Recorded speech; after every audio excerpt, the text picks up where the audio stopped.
일단 앞서 취재기자 연결을 해봤던 오송 지하차도 침수 사고부터 좀 다시 한번 짚어볼 필요가 있을 것 같습니다. 일단 이 침수 사고 충분히 막을 수 있었다, 이런 의견들이 나오고 있는 상황이에요. 정 교수님 어떻게 보셨습니까?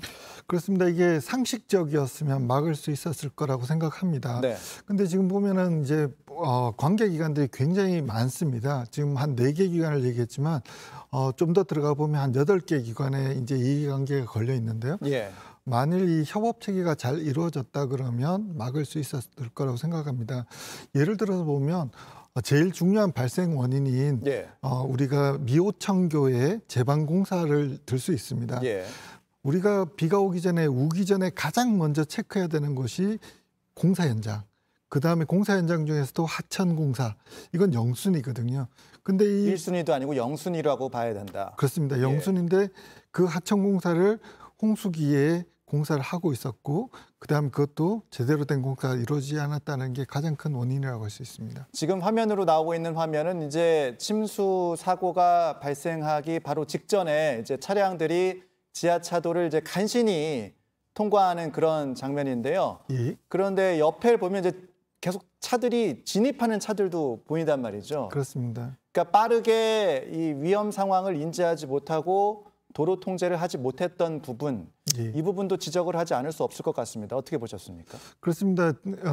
차량이 이제 물에 잠기는 현상이나 이런 현상이 이럴 때 차량은 흐름으로 가지 않습니까? 예. 대부분 앞차를 따라가기 때문에 앞에서 어떤 현상이 일어나는지를 모르기 때문에 그냥 따라가는 것들이 있고요.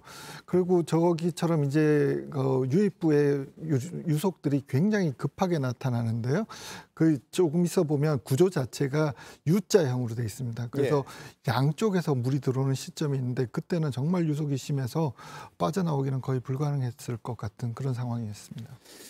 왜 빠르게 통제를 하지 못했는가, 통제를 하지 않았는가, 이런 부분에 대한 의견도 계속 나오고 있습니다. 일각에서는 이제 보도를 보면 매뉴얼 상에서 매뉴얼이 잘못돼 있던 것 아니냐, 이런 의견도 나오고 있습니다. 이 부분은 어떻게 보셨어요? 그렇습니다. 이게 그러니까 하천물이 범람해서 지하차도로 들어가는 거는 이제까지 그런 사건들이 별로 없었습니다. 네. 거의 없었습니다.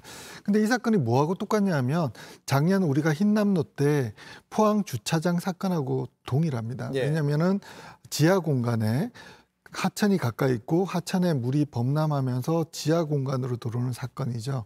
하천이 옆에 있었다는 부분이 비슷하다. 아닙니다. 그 하천에 있는 물이 범람한 것이 비슷하다. 범람하면서 지하 공간으로 예. 들어온다는 이게 제일 중요한 건데요. 지금 이 사건도 거의 똑같이 하천물이 범람하면서 지하로 들어왔는데요. 지금 50cm라는 기준 자체는 하천물이 들어오는 걸 고려하지 않고요. 그냥 도로를 따라 들어오는 빗물을 기준으로 했기 때문에 예. 이 기준으로는 저희들이 대응을 할 수 없었다라고 생각을 하고 있습니다. 왜냐하면 빗물 펌프가 있습니다. 4개. 예. 4개의 빗물 펌프도 결국은 도로를 통해서 들어오는 그 물을 막기 위한 거지 하천물을 막기 위한 시설은 전혀 아니었기 때문에 이런 영역들은 좀 새로운 영역에 해당되는 재난이다라고 생각하고 있습니다.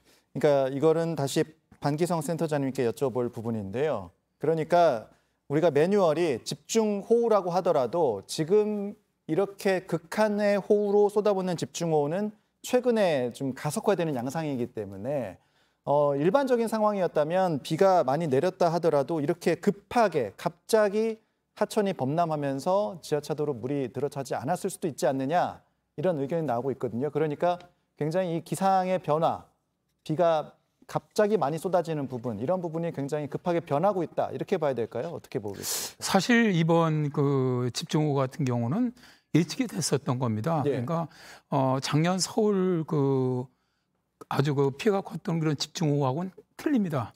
기상학적으로.